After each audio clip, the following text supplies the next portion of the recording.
Ladies and gentlemen, angry Americans around the country and around the world, welcome to a very special conversation for a very special time.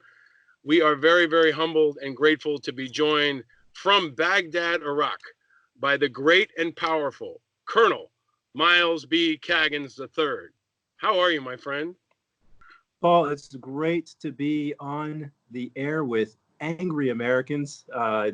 It's an interesting time to be in Baghdad, Iraq, and beyond coronavirus, I don't recommend travel here. Follow the State Department guidelines. Things are certainly heating up in our tensions, but we're focused on ensuring that our soldiers are safe out here, helping our Iraqi security force partners, and I'm happy to talk to you and your listeners and update you on what's happening in the Middle East. So we're old friends, man. We go way back. Did we meet the first time at the Council on Foreign Relations, or where did we meet the very first time? Do you know? I'm trying to remember. We could have met in person for the first time at the Council on Foreign Relations, but I think prior to that, you had already started the IAVA organization there, and being an Iraq War veteran, your organization that you founded, Iraq and Afghanistan Veterans of America, appealed to me as a veteran of these modern conflicts that we've had in Afghanistan and Iraq for the past 18 years now. Yeah. And then later on met you at the CFR, and glad to have maintained contact with you. And here we come full circle to where I'm back where you served in 2003 in Iraq, still out here, still going forward in the United States Army. And tons of overlap to dig into. But first, before we get into that, let's set the picture. I'm in New York City.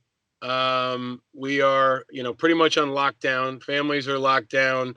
We're all watching the news as this situation develops. I'm in my wife's closet with shoes behind me. It's a closet of about like 4 square feet, very small New York City closet. And you are in Baghdad. Can you tell people where you are and set the stage? You were kind of giving me a little tour of where you are right now. Tell folks where you are right now. Certainly, I'm in my office in Iraq at a base called Union 3. It's in the international zone, the green zone. It's directly across the street from the United States Embassy here in Baghdad. On the base that where I'm sitting now, it's an Iraqi base. There's an Iraqi headquarters right across the street. You could roll a bowling ball and hit the door with an Iraqi 3-star who commands their Joint Operations Command Iraq. I'm here at the coalition's military headquarters. The headquarters I serve in is responsible for coordinating the efforts to defeat ISIS remnants with our Iraqi partners, as well as Syrian Democratic Forces. And I'm honored to serve as the spokesman for this 82-member organization, including 77 nations and 5 international organizations. My office is in a building that was once an Iraqi Army headquarters. And I've had an opportunity to decorate my office a little bit. Behind me, I have my Hampton University banner that motivates and inspires me every day. A couple of little cousins on my mom's side of the family, the McRae family, drew a little picture of me, and they said, "You're our hero." And I think it looks a little bit like me. And I have a friend named Lyanne Meyer from Montana who runs a support group for soldiers. And we've been pen pals ever since 2003 when you and I served in Iraq the first time around. So I'm excited to talk to you for a number of reasons, but because before coronavirus hits, you are, one of the most important spokespeople for the entire Department of Defense, for the coalition. You are a master of essentially crisis communications and leadership in times of chaos. Last episode, I talked to Chris Fussell, Navy SEAL commander, McChrystal Group president, about how to lead in chaos. But you're a guy who has been leading in chaos for most of your career, but especially in this role right now. So I want to expand on many elements of what you do and your leadership and what folks can learn from your experiences, but just on a very human level. For you, I'm not going to call you Colonel, even though you are well deserving of that title now. You are a full bird colonel now. You've been in the military for a couple decades or more. What's it like over there for you as a person, as an American right now, watching coronavirus hit the country and around the world? Yeah, Paul, this is a great and timely question. Those of us in the military and our operations here in Iraq and Syria are also affected by the coronavirus. Let me paint a little bit of the picture for you. We have soldiers at maybe around 10 bases here in Iraq and several others in Syria. Particularly on the Iraq side, we have a two-part mission with our partners. One is to catch bad guys, catch ISIS outside the wire. We advise and assist and enable our partners. So we bring technology that's some. Hold on, we're gonna pause there for a second, Miles. Iraqis don't have Hold on for a second, Miles. expertise and advice. If you can hear me, we may get some hiccups sometimes, so I may. Did you say pause? Yeah. Okay. If I do I this, can hear you. Yeah. we'll we may get some blips in Okay. the recording that we can go back up and redo and clean up later. So I think we got Sure. most of that. But you were saying, let me pick up from, we advise, you basically got to the point where you said, we go get bad guys. So maybe you can pick it up from there. Yeah, sure. I'll say it again. Yep. Yeah. Our military coalition has really a two-pronged mission. One is to help the Iraqis catch bad guys outside of our bases. So the Iraqis hear that there's ISIS hiding out in the mountains or in the desert. They'll come to us. We'll share some intelligence and information. And on rare occasion, we'll accompany them to go on a raid to catch ISIS remnants. And we're talking financiers, outlaws, people who are smuggling lethal aid. We want to bust up their networks and ensure that they never resurge. More importantly, though, we train the Iraqis on several bases across the country. Well, that training is currently paused. Just this week, as a result of the coronavirus, we have paused our training operations for several weeks, and the Iraqis are paused too. So it looks like we may not get back to the training until sometime after Ramadan. That has an impact on our troops here. So we're looking at moving some troops around, getting them out of harm's way instead of having them sit around on camps that occasionally get rocketed by rogue militia groups. There's another part of this, though. Beyond the mission that's impacted, it's the people. We have people here who are expected to go back to their home countries. We have more than 30 military countries represented. We have folks who are scheduled to go on leave, and those leave and vacations back home were timed during spring break so they could spend time with family, go on vacation. None of that is happening as a result of the COVID-19 response. These are some of the tough pills to swallow and the hard decisions our commanders have to make to keep everyone safe. And no military is effective if everyone's sick. So we take health as clearly one of our number one priorities before people even come into most of our Western militaries and certainly throughout our terms of service.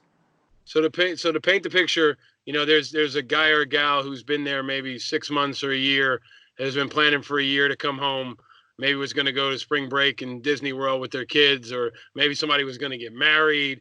They're looking forward to reconnecting with their families, and those folks are just frozen, right? They're frozen in place. They don't know when they're going to move. They don't know when it's the ultimate stop loss, right? And at the same time, you all don't know how your families are doing back home. I remember being in Iraq when a hurricane hit, and folks, couldn't go home and check on their houses, couldn't go home and check on their property or their people, and that's really incredibly stressful. But I think it's important for folks to not be navel gazing and understand that our frontline fighters right now are essentially on lockdown too. The military is a group of people that get together. Right, a couple months ago, back in January, right. The number one news in the world was rocket attacks, and you all were hunkered in place in groups, avoiding rocket attacks. Without, obviously, this is going to be the theme throughout this interview, without disclosing anything that is top secret or confidential or would in any way endanger our folks. How do you do that? How do you go to dining halls? How do you, do training? How do you do any? The mission of the military is always to adapt, improvise, and overcome. But can you paint that picture for us right now on a military base in Iraq? Yeah, sure. A couple of anecdotes. Today I went across the street to talk to Major General Tahsin Ibrahim. General Tahsin is the spokesman for the Joint Operations Command. He's an Iraqi general, and I consider him a friend. I walked down into his basement office, and he had a surgical mask on and two blue latex gloves, and he was surprised. I caught him off guard. He took the gloves off immediately, and we shook hands. But people are taking some individual protection measures. For those of us in the coalition side, we've done something new and novel today, practicing social distancing during video teleconferences. So we have this new system where you can have several hundred video teleconferences up, and where we used to have gatherings of 30 people, 40 people in a room to have a meeting, now we have people doing the meetings from their own office or in smaller groups. On a wider scale, though, there still is the military, and we do assemble and we do eat and we do have to travel together. We're taking precautions that everybody else is taking. People are being reminded to have good hygiene, wash their hands, keep their rooms clean, practice social distancing, as well as getting rest and exercising, staying healthy, keeping your immune system up, being resilient so your body's ready to take on any illness. Fortunately, we are in the band of people who are less susceptible to severe coronavirus, but we're thinking about everyone back home. And as you said, there are some people who are planning on going on vacations and getting back with their loved ones. And what's really hit home is our group of Italians. The Italians have the third largest contingent of troops here in Iraq. And we have several hundred Italians who were frozen in place. They couldn't get back to Italy, and some who couldn't come out here as a result of what coronavirus is doing in Italy. And their focus is totally on their families, particularly the older members of their families. And as soon as they can get out and get back to their home country, they're free to go. That's one of the decisions that was made by the commander here as we've paused training on a case-by-case basis. We're getting people out of here, but there are a lot of different rules from airlines and customs and immigration at various countries. We'll get through this together, but our focus is on protecting our force now. Miles, you've been a spokesperson, and you've been in front of the cameras on a global stage. You've been the guy when the rocket attacks were happening back in January and over the last couple of months, and tensions with Iran were at their apex. You were one of the guys briefing essentially the world media on what was happening and what we were doing. First off, can you explain for the average American civilian the capacity of the U.S. military right now to help? Folks are hearing about National Guard deployments to places like New Rochelle. They're hearing about medical units that may be deployed to places like New York or San Francisco. But you're an expert on the capacity of our military and on communicating that. So for the average American, how can the military help right now? Yeah, I'll keep my comments tailored to what we have seen here in this region and what the military is doing. Our Iraqi partners right now in certain locations are enforcing curfews. In other locations, they're running checks where there are medical professionals with them doing roadside checks of people who are passing by, just spot checks on the health and coronavirus symptoms, flu-like symptoms. Back in the States, one of the great things that our military has is the ability for logistics. I think as we think of this coronavirus and our response and any sort of military response that might be related to it, it's our ability to mobilize a healthy, ready group of workers who have committed to serving the United States to assist civilian authorities in whatever way that civilian authorities need to be aided. One of the things that we have is a significant logistics infrastructure and equipment. We can fly personnel around, we can move around medical professionals, we can move around personal protective equipment, supplies, medicines, and deliver them in a way that is very organized. But anytime we do this, we work with the civilian authorities. I know the leadership here in deployed environments, as well as in the United States, to the most senior levels of the Defense Department, are focused on this. And you can tell that they're focused on it with the number of communications down and in through our formations. Their youngest private and airman knows what's going on as it pertains to the coronavirus protocols. And we're also doing a lot of communication up and out. So I anticipate that you'll continue to see updates from the Pentagon, and I defer to my Pentagon colleagues to explain the department's overall role. But America should feel confident that our service members, the young men and women who are wearing the uniform, wearing the jersey of our nation, will respond as they are asked to respond and can be trusted and dependable in delivering any mission that we require. Miles, is there any example from the deployed environment recently that you can share that speaks specifically to the medical capacity, whether it was mass casualties or treating refugees? There are a lot of examples I can think of where the military has the capacity to stand up a hospital, to do immunizations. I mean, the capacity to deliver babies and do things that are necessary for a healthy society. But are there any examples from the deployed environment, either now or throughout your career, that you can reference to kind of put color around what that capacity could look like in action? Our military medical professionals are exceptional. I wish I didn't have these examples to share with you, but in recent weeks, yes, we've had a number of rocket attacks by some vile militia groups that have wounded and killed some of our soldiers and airmen. Others have been saved by our commitment to preserving the force through battlefield healthcare, battlefield medicine.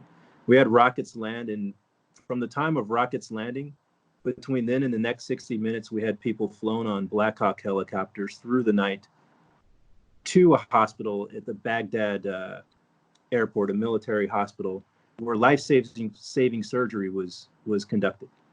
This is done under times of duress. When there's rocket attacks, you never know when the next one comes, but the pilots are mobilized, they get in their Black Hawks, they land, people on the ground do everything they can to render aid.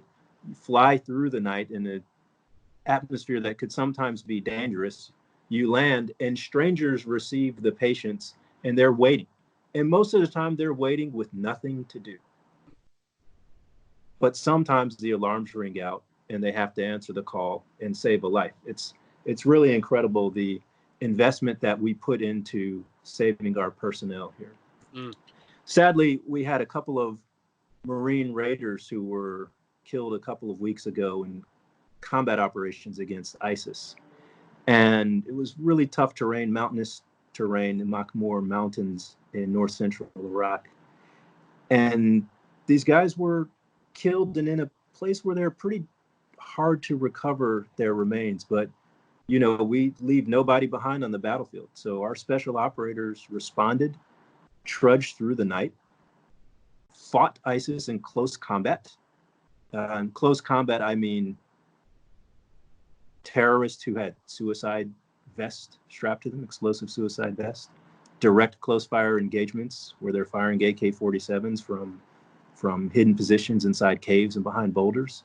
And our guys fought through that to get our Marines back so they could be sent back with honor to the United States. And I forever am impressed with the toughness and resolve of individual soldiers, sailors, airmen, and Marines who will come together as a group. And here at the coalition, you see this from multiple soldiers. We've had a time where 5 Italian commandos were wounded in an operation against ISIS, and our American medics saved them. The Italian general is forever thankful to the American soldiers, and so are those Italian soldiers and their families. And that's just what we do. It's who we are.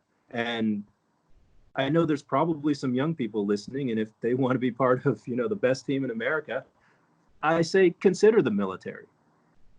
It's a chance to serve our nation in ways that can go beyond any of our dreams. I never imagined when I was graduating from Hampton University in 1996 that a couple of decades later I'd be spokesman for a global coalition in Iraq.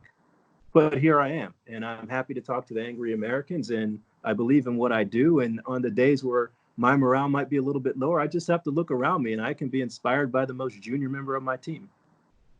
I'm really glad you shared all of that, but especially you do a lot of work inspiring young people. Every conversation I have on this show, every guest is an important, inspiring, and/or iconic American, and you're a guy that has probably been below the radar for most Americans, but someone that that I know as, advise senior level military leaders, senior politicians. You're the kind of person that if whoever wins the presidency in November should be calling to work at the White House. You've been in those high level of environments, but you also, do talk to kids and give back on a very basic level. Miles, you've been under tremendous adversity most of your life, and definitely in your professional life. I asked this question of Chris Fussell last week, but for folks who are scared, for folks who are experiencing a kind of fear or anxiety that maybe they've never felt before in their life, what is your message to them, and what can you share with them as a tested leader to help get them through it? Fear. Fear is a mind killer. And whenever I might start to have any sort of fear, I try to focus on what's next and put things into perspective.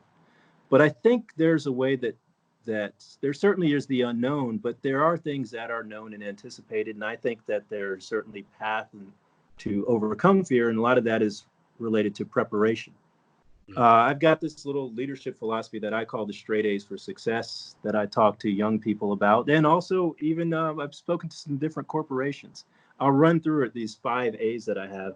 And I think it's useful. I've tested it in my own life, and I retest it daily in a number of different ways. I think for success, these 5 A's, these straight A's for success, it starts out with having aspirations, dreams. A, aspire.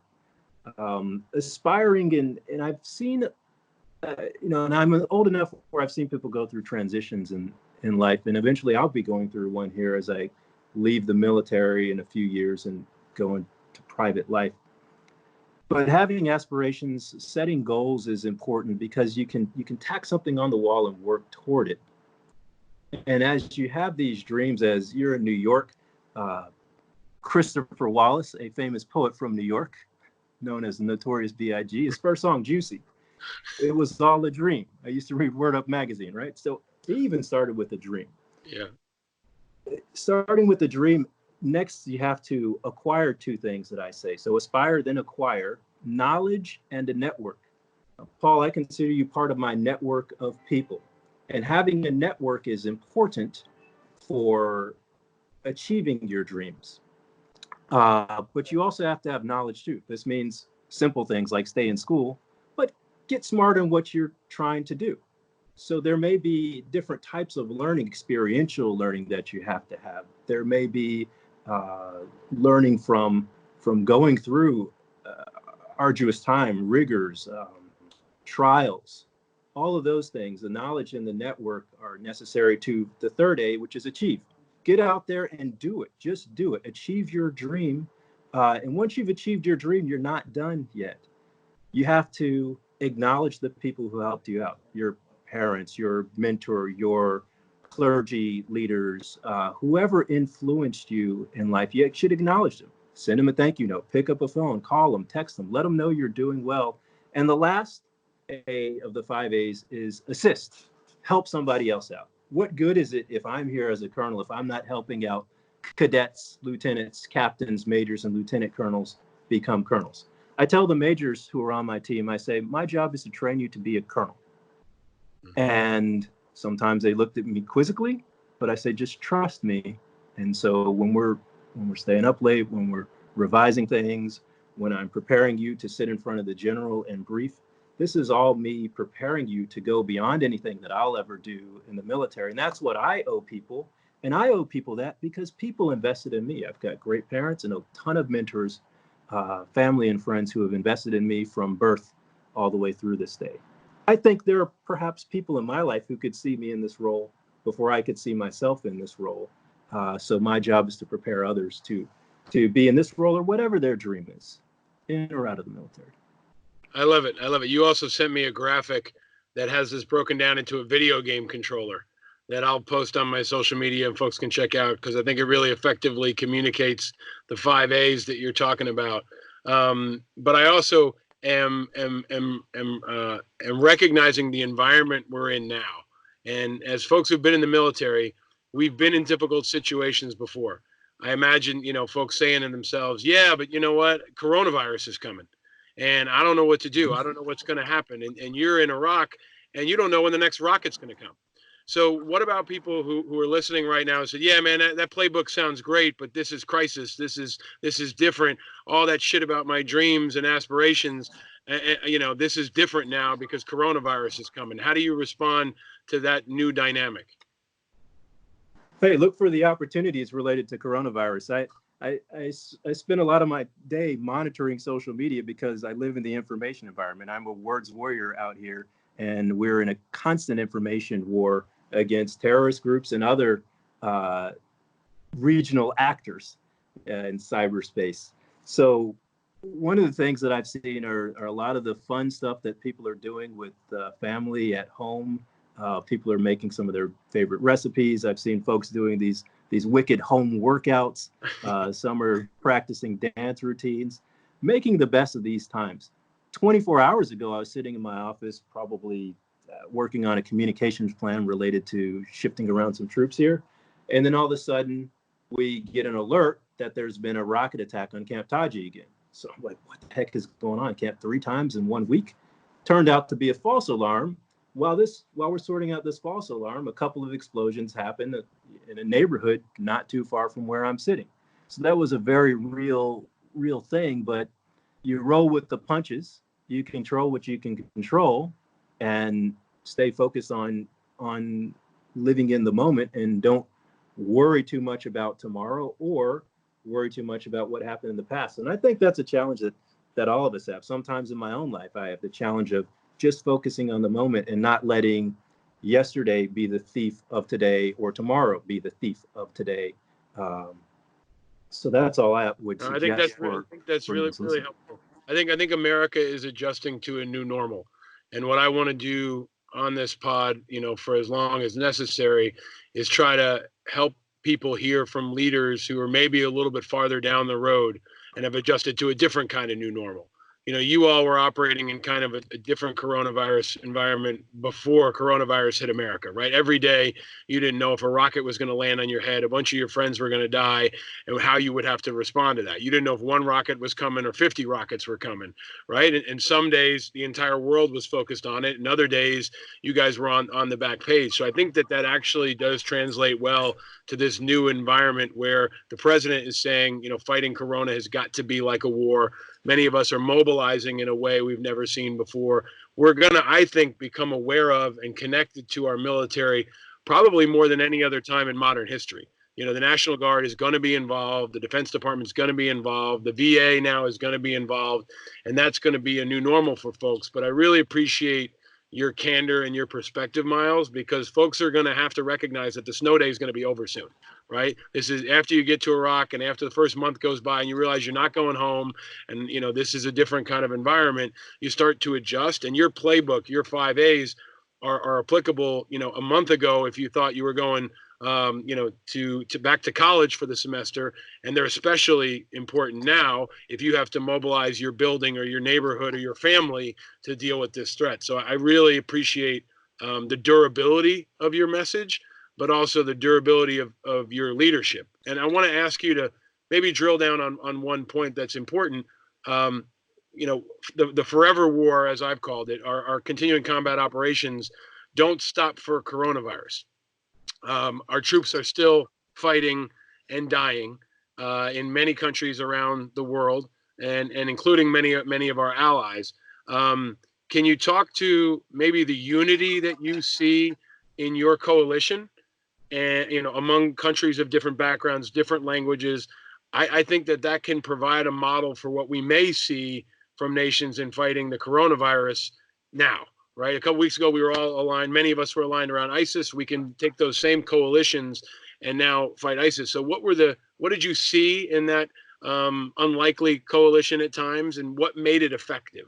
What made that fighting force tight and unified in the face of such a tough challenge?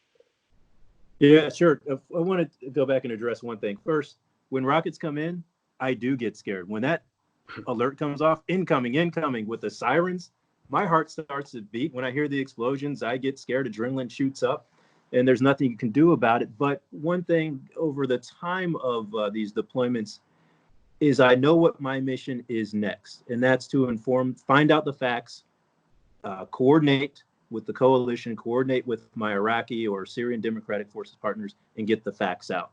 So I'm never paralyzed by the fear, but certainly I do get scared in the moment, without a doubt. You talk about this coronavirus as a war. In 2014, the world responded to ISIS sweeping across Syria and Iraq. And today, nearly 1/3 of the world's nations are part of this coalition against ISIS, a global coalition. And the core of it is here, Iraq, Syria, but they're also focused in West Africa, Asia, and other regions where ISIS is a threat. The thing I've learned from this coalition is that when everybody has the same goal, and in this case, the same enemy, I've seen the hashtag kill the virus. When people are oriented on the same goal, they'll work together, share information more effectively, because we realize that we're all threatened by this. It's March. It's Women's History Month. A few days ago, we had International Women's Day. I invite your listeners to go to the Combined Joint Task Force Operation Inherent Resolve Facebook page. On our Facebook page, we've been profiling women warriors from throughout the coalition. You'll see them from the United Kingdom, from Poland, from the United States, nations where people may not have a lot of interaction until they get out here, and we're bringing their stories forward because we're not robots as soldiers, and we have hearts, and we do miss our family and friends and favorite foods and drinks. But it's incredible how the world will come together and rally around this enemy of ISIS and terrorism.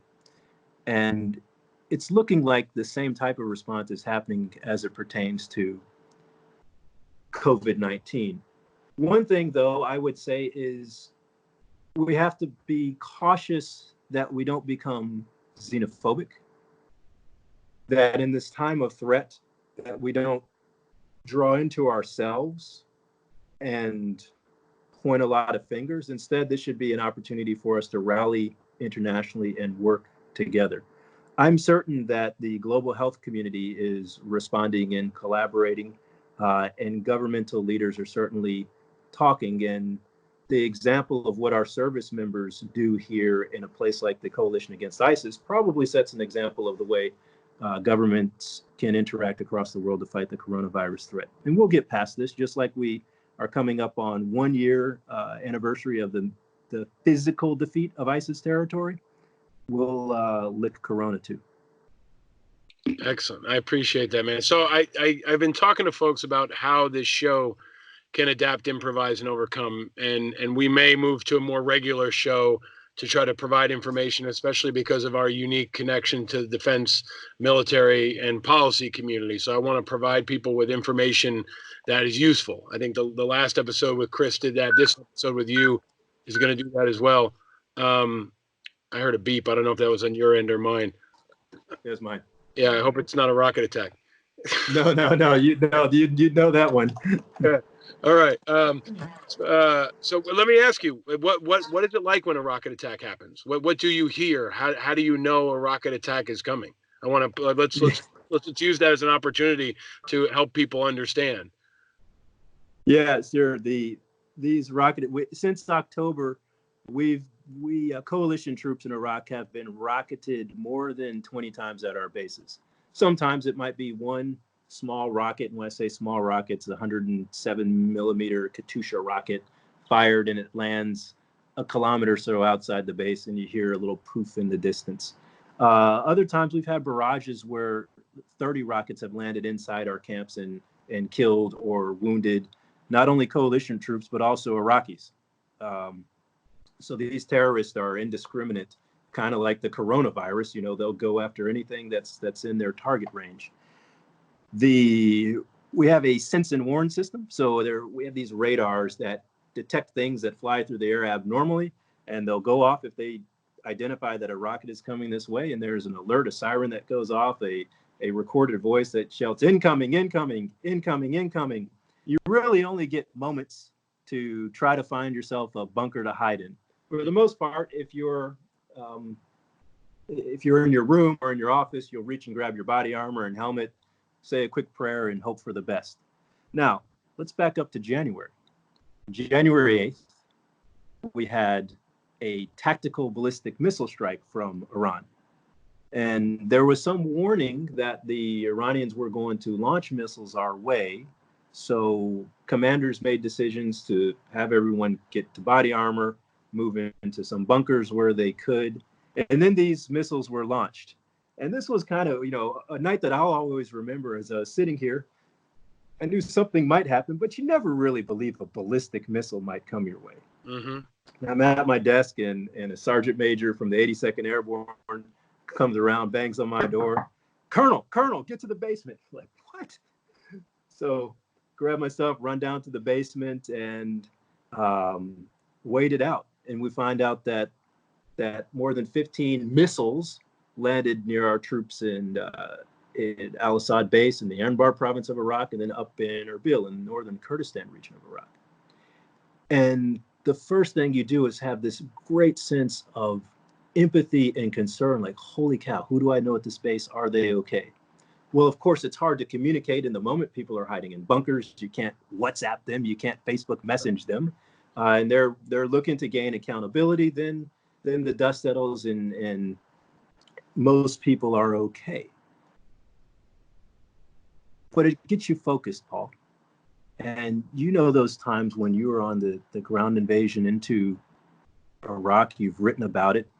When things explode, when small arms rounds snap off near you, when rocket propelled grenades blow up next to your convoys, or when you know people who have been wounded or killed, it makes it very real out here.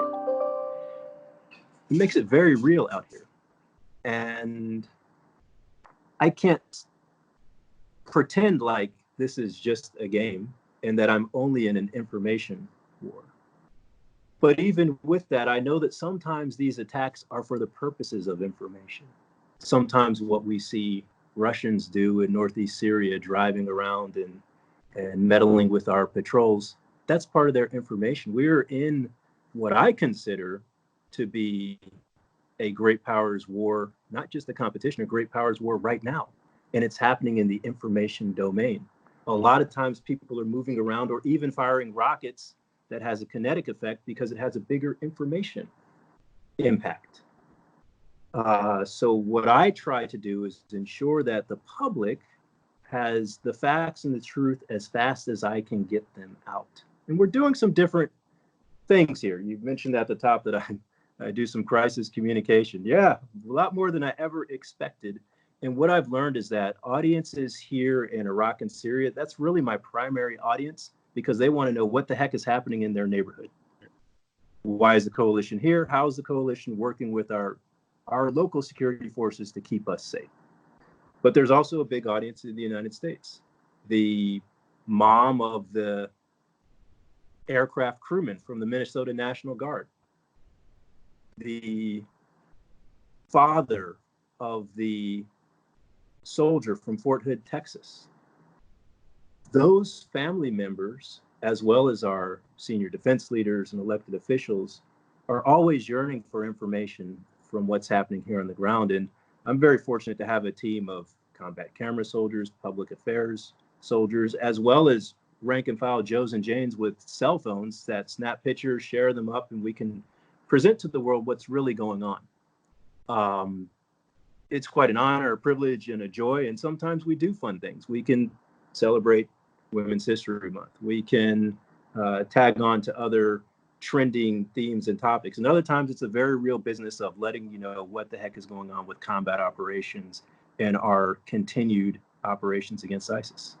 I think you've been masterful. And I think, I'm excited to see what you do when you come home. Whether you stay in the military and are a spokesperson at the Pentagon lectern, or if you're, tapped on the shoulder by the president to serve as a White House press secretary or something like that, you really are masterful in the way you communicate effectively and clearly and with confidence and thoughtfulness, but also in many different environments. You're tweeting content in Arabic. You're doing press conferences with the entire region. You're doing a podcast with me in my closet. I mean, you're able to go uptown and downtown and weave in a Biggie Smalls reference along the way. And I think that's what we are so yearning for in this country right now, especially in this moment, is clear communication. And I will say it because I know, you can't get into that world, but the president, in my view, has been very ineffective. And in the last couple of days, I think he's finally recognizing there are other folks that are more effective. We now see the Secretary of Defense. We now see the Secretary of Veterans Affairs. We will see other people communicate. But on a very basic level, I want to ask you something about the coronavirus. We're hearing about testing. Do you guys know, have you gotten tests? Do you know if you're going to get tests? Is that something you can even talk about? Yeah, the coronavirus, back to the subject of the day. Yeah. We here's what we're doing to protect our soldiers from the coronavirus. We're following the CDC protocols. If anyone has symptoms, we set them aside for 14 days. They go live in a tent. We wait. We do tests. We send those tests to Germany. It comes back, they're screened yes or no, and then they can move on with their military duties. Certainly, while they're in their tents, they have Wi-Fi access and they're fed. But the main thing is to isolate folks and protect the force. To date, we've not had any of our soldiers in this theater, Iraq, Syria, Kuwait, test positive for corona, although corona does have a little bit of a presence in northeast Syria and in Iraq. We live mostly on our bases. And again, our commander made a decision, as well as the Iraqi commanders, to pause training. So this reduces the amount of interaction between the coalition troops, over 10,000 of us, 5,200 Americans, over 10,000, including all the other countries, and the Iraqi security forces, more than 240,000. And on the Syrian side, more than 60,000 members of the Syrian Democratic Forces. So we're limiting some of our interaction during this time that the training is paused. As it's required, though, we do have to do our duty. So we still have people who are on the gates who are letting people in the post. I just told you I was meeting with the Iraqi spokesman today. We shared some great local food and sipped on some chai tea. But we're looking out for each other, too. So if anyone has symptoms, it's better off that they just go to their room, go seek medical aid if they can. And as soon as they're ready to get back to duty, they get back to duty. I know that we want to be mindful of your time because you've got, very important work to do. I also was going to talk about this before we got what I thought, was an alert. And if you need to wrap, just let me know and I can wrap right now. Okay. No, you're good for a couple more minutes? I'm good. Hey, I'm with the angry Americans. I'd rather be with angry Americans than angry militia moguls. Well, we are also inspired Americans, right? We want to turn that anger into positive impact. But I also want to maintain a degree of normalcy, right? I think that any of us in the military know, like in my house, and right now we are doing morning breakfast together. The entire family gets together, and my son Ryder picks a letter of the day, a number of the day, a dinosaur of the day, a vehicle of the day, and a word of the day. And as a family, we go through this process and we are exercising together. It kind of feels like being back in the military on some levels, but we're maintaining a level of normalcy. And I want to do that in this show too, but with an adjustment for the new environment. So I usually ask every guest 4 questions, and I want to rapid fire ask them of you, so we can keep that consistency in this show. So let's quickly go through these, right? Number 1, Miles, what is your adult beverage of choice? When you finally get home from Iraq, what are you looking forward to drinking? I'm a straight-laced fuddy-duddy. I like Shirley Temples. That's the best answer ever. I love that. We've never had anybody say Shirley Temple. Yeah, bring out the grenadine, buddy. I can't get it over here, and I'd be happy to kick back while anybody else has their spirit of choice. Oh, man. I'm remembering when we were at a party together in you and I have had kind of Forrest Gump lives. And I don't know if it was an inauguration party or what it was. It was after the White House Correspondents' Dinner. Yeah. It was 2016. Like White House Correspondents' Dinner. You and I were trying to hook up, and I think it was an MSNBC party. And yes. it was DJ'd by, who was the DJ? It was somebody big. It was like, I'll think of it later. I think it might have been D Nice, but it could have been Yeah, Biz Markie. I just can't recall. it was oh, it was Biz Markie. It was Biz Biz Markie. Markie, yeah, Yeah, Biz Markie. Biz Markie was a DJ, and I remember saying like, "Hey, I got to get my friend, and he's a colonel," and they're like, "Ah, it's a VIP list," you know. And then I went to the president of the network and said, "Yo, my buddy is he in uniform? There's a bunch of liberals at MSNBC. You need to support the military better. Can you get him in?" And I think they got you in, right? They got me in. It was an epic night of socialization there in D.C. Long way from where I am now, but I'll get back there. Well, we'll have more of that when we get back. Yeah. And when you were growing up, the next question, what was your first car, Miles? My first car, Mazda 626. I drove that bad boy for 13 years, 180,000 miles on it. Drove it until the transmission just fried, and the cost of getting the transmission fixed was more than the car. So I bought my next car. I drive a Hyundai now. What color was that, and where was that when you were growing up?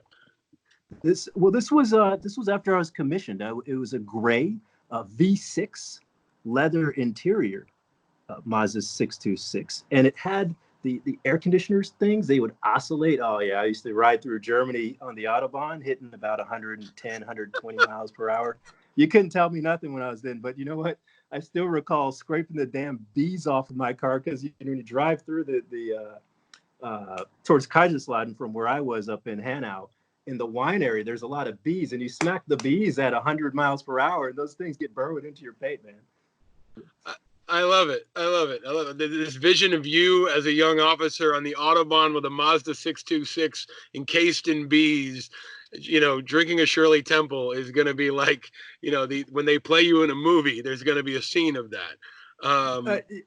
I had the portable CD player plugged into the ashtray lighter with Puff Daddy's Bad Boys Greatest Hits.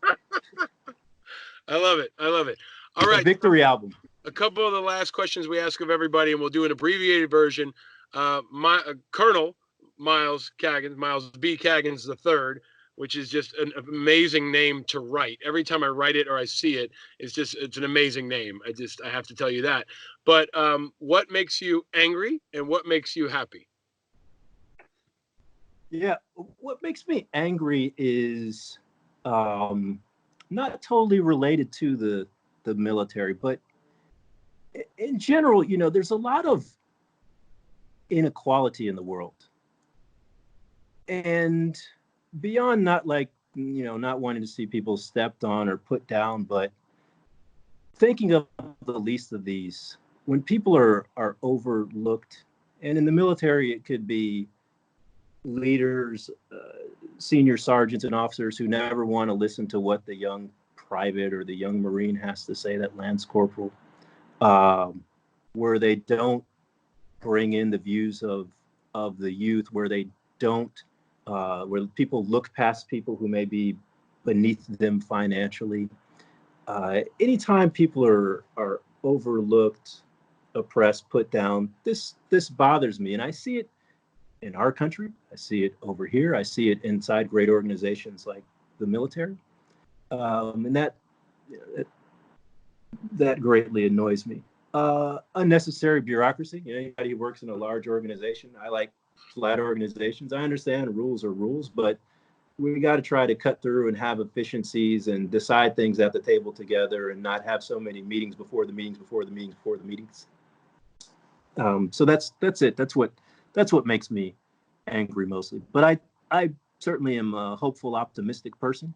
And I think if we look at some of the examples that we have from our great religions, the example of Jesus Christ, or other members of our own family, some of us are blessed to have those great wise uncles and aunts who dispense wisdom and also dispense a wrinkled $20 bill that they're got from their Social Security check, but they give it to you when you're a young person. You go home and visit on the holidays, and they're just proud of you and give you encouragement. That's the kind of upbringing that I had. And so I owe it back to my parents' parents and their parents, whose dreams I'm living out. And what makes you happy, man? I get happy. I get totally geeked when I see people who I know doing well. Me and my boys from college, we were always big upping each other. One is a medical professor down at Emory, another is a big shot lawyer in Charlotte, another is a great teacher. And so seeing my boys do well, seeing people who I mentor get selected for promotion or special fellowships or schooling, seeing the soldiers have the privilege of serving with and leading, have those light bulb moments where they know that the picture that they're taking is not just a frame from a camera, it has strategic geopolitical influence, and they get inspired to do the best, and they start bringing forth ideas to the sergeants and the officers in the section, and we adopt those ideas, and they feel like they're part of the team and have a sense of corporate ownership. That makes me happy. Also, talking to friends and family and the people who I know are interested in me for me, and the people I'm interested in for the genuineness, for the love. People who've been riding with me from early on, starting with my parents down in Columbus, Georgia, and my sister and her family, and some other long-term friends. Mm. Would you ever run for office? I hope you say yes, but you know, we're going to be watching you. And when you get out of the military, have you ever thought about running for office? Paul, you know, I'm a military man, so I can't answer this question. No, seriously. When I was at the Kennedy School, I took a class with Professor Steve Jarding, and it was really an advanced communication class. The title of it was Making a Politician, but it prepared me for this job in the way of knowing how to do on-camera interviews, draft speeches, and other things. And he said at the beginning of the class, hey, look, folks, you're here and we need people like you in service and in government. Well, I'm already in government, but I certainly get a lot of personal satisfaction and value of representing others and serving. So if I'm called to serve in government after being in the military, I probably would answer that call if it was what's best for me at the time and met my priorities. But certainly the pursuit of any office, of any appointment, or any even a promotion in the military is not worth losing one's soul. It's not worth compromising one's principles and values. And so maybe that's one of the things that makes being a military spokesman unique. I just put forth the truth and state the policy and try to make it inspiring. I try to persuade, but I do it with the truth. Mm. And you succeed, man, in everything you do. And that's why I've been so honored to know you. And I'm so thankful you joined us. I can't give you whiskey like I normally do in an interview. So we're going to have to adjust fire on that. I will get you some kind of a special beverage. I'll try to get it to you over there if we can do mailing soon. I'll try to get you some Peeps too, because Easter is coming. We do that if you've listened to the show. If I were going to give you Peeps and I asked you to choose between pink, blue, or yellow, which color would you choose, Miles? Pink, blue, or yellow? I'm classic. I like yellow Peeps.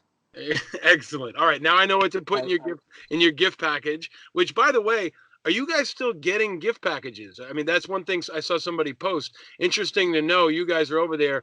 Are they going to allow gift packages during the coronavirus outbreak? Well, it looks like our mail might be paused, but stuff is still coming in. I'm just grabbed. I've got a gift package next to me. People send them to me. They're like, hey, you're the spokesman. You know people. So when I do get a chance to travel around to some of these small camps and bring media, I've got a gift package. Here in my hand, I have a like 50 little packages of floss. So I'll bring these to some remote camp somewhere. Troops will have floss. Everybody loves to have this gourmet coffee. Black Rifle Coffee is a popular one around here. So yes, we do get gift packages. We also have the ability to buy things from the PX, and Amazon delivers out here when they can. And things are well. Do I get a chance to answer the dinosaur question though? Oh, you want to pick a dinosaur of the day? I want a dinosaur of the day. Yeah, man. You're the spokesperson. You have the floor. By all means. What's your dinosaur choice? I've always been a fan of Triceratops. Amazing dinosaur, right?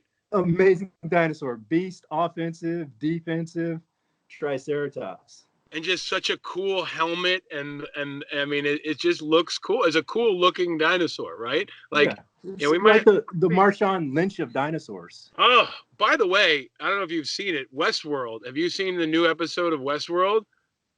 I've seen no new. All right. Well, I took a break and I watched the new episode of Westworld. And here's why. Number one, Jeffrey Wright who plays Bernard, has promised to join me at this show in the future, and I'm looking forward to that. But also, Marshawn Lynch is in it. Marshawn Lynch has, Is that right? yeah, he has a featured role. I was totally surprised, was not expecting it. I said, all right, my wife and I are going to take a break. We're going to watch Westworld to kind of disconnect, which is important in times like this. Like we learned in the Army, you got to take time. You can't live in the fight all the time. You got to take a break and find that break. And maybe this podcast is a break for folks. But dude, Marshawn Lynch is in Westworld, and that's some mind-bending shit. And you're going to see it and you're going to love it. I'll be sure to check it out. I finished the final episode of Power a couple of weeks ago. And out here in the midst of all this chaos and military war tension, I've got to watch This Is Us and get in touch with my sensitive side again. Behind the scenes. I love it. You're touching all of it. I'm hoping Milo Ventimiglia, who's been a longtime friend and supporter of IAVA and of the military, has done some USO tours. He is the star of that show, and a guy we had on this show, James Laporta, who is an incredible investigative reporter, is a technical advisor on that show. So there's a lot of connections, and you and I keep talking. We're going to cross over into every episode we've had. But I've answered questions out here about Syria from James Laporta. I used to work for Ambassador Susan Rice, and all my life I've had a crush on Rosie Perez. So certainly. I feel right at home on the Angry Americans podcast. That is the perfect ending, man. That is a great way to end it. Well, look, listen, Miles, I am so grateful for your friendship. I am so inspired by your leadership. You are a leader who's risen to the moment for this country for so long, and you're doing that especially now. You know, I was on CNN during those rocket attacks. You were on one side, I was on the other side, and I felt, really comforted and confident knowing that you and other leaders were on the ground to guide our men and women through that. And, I know you're going to be tapped to do other things for this country in the years to come. And you do it the right way. You're an incredible role model, more than almost anybody I've had on this show. Young people or anybody who needs a role model, read up on your background, follow you.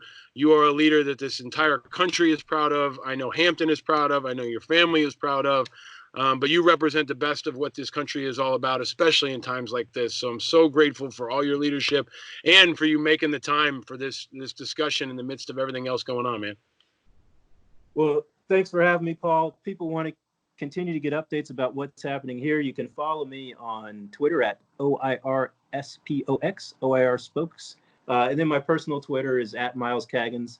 And I'll be happy to stay in touch with you and do any follow-up questions. And if any of your listeners want me to Skype into their classrooms, I'm happy to make time to do that. That's actually amazing. I don't want to overwhelm you, but there's a lot of teachers who are going to be listening, trying to figure out over the next couple of months how to creatively connect their students with great educators and leaders. And you're that, man. You everything you do is kind of a masterclass in leadership and humility and communication. So I hope some teachers take you up on that. That would be a great honor for the kids and an inspiration, man. But you're awesome. I look forward to having you back in the States at some point soon. We'll rent a Mazda 626, and we'll get some Shirley Temples. We'll play some Biggie and Biz Markie and Puff Daddy, and we will celebrate your return when we get through all this, man. All right, we're going to get through this coronavirus, and New York streets will be full of travelers and revelers soon enough. All right, brother. We love you, man. Thank you for all your leadership, and thank you to all the men and women that you lead over there. Yeah, that's it here from Baghdad. Have a good one.